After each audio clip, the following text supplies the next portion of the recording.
Assalamu alaikum wa rahmatullahi wa barakatuh. Alhamdulillahi rabbil alamin.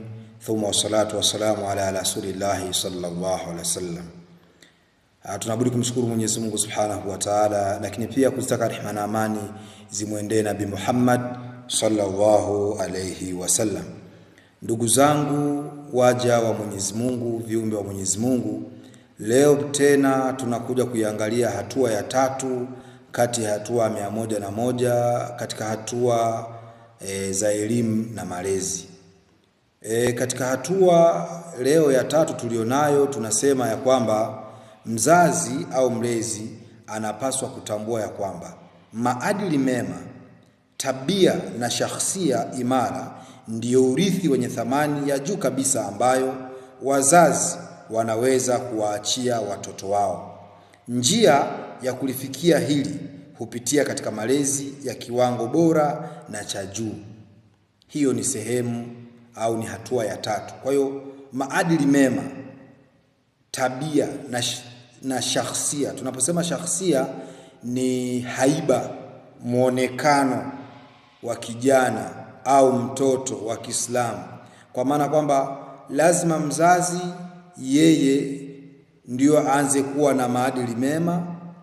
Mzazi ndio anatakiwa awe na muonekano mwema, awe na haiba njema, awe na mwenendo mwema, ili naye mtoto ajifunze kutoka kwa mzazi, kutoka kwa mlezi wake, ili aje arithi yaliyo mema, yaliyo mazuri.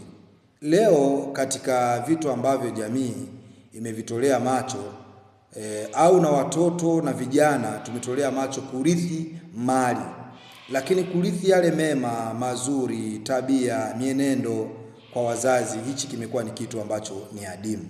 Kwa hiyo lazima mtoto atambue urithi pekee anaotakiwa kuutazama na kuupigania ni kuhakikisha anabakia na elimu iliyo bora, elimu ambayo itakuwa yenye manufaa, elimu ambayo itamsaidia katika maisha yake ya kila siku na haitomfanya kuwa kijana mwenye kupotea.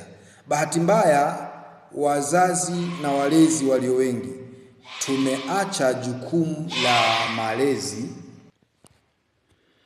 tumeacha jukumu kubwa na zito la malezi. Vijana leo au watoto tumewachia ma-TV, tumewachia simu, smartphone, huku tukiamini ndio malezi ya kisasa. Bahati mbaya, kwenye hizo simu hata watoto wenyewe wanachokitazama, wanachokiangalia hakitokuwa na msaada wa aina yoyote kwa hawa watoto. Leo mzazi mwenyewe anamwachia mtoto simu, lakini baada ya hapo mtoto picha, video atakazoziona ambazo mama yake, shangazi yake, mjomba wake, binamu yake, babu yake wameposti kwenye mtandao ni za masikitiko, ni za kusikitisha, ni za kutia huzuni, kwa sababu hazimjengi mtoto kimaadili na kimtazamo.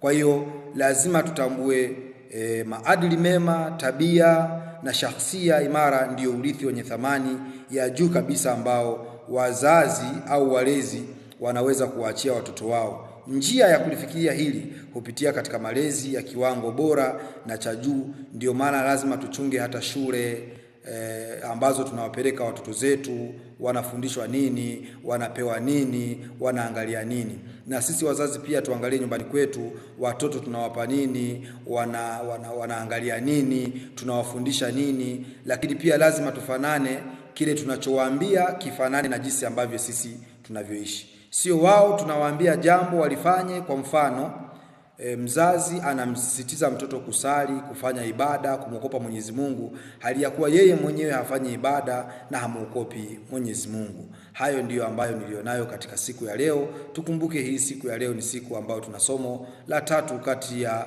au tulikuwa tuna hatua ya tatu kati ya hatua 101 za hatua katika malezi na elimu. Wa hadha, assalamu alaikum wa rahmatullahi wa barakatuh.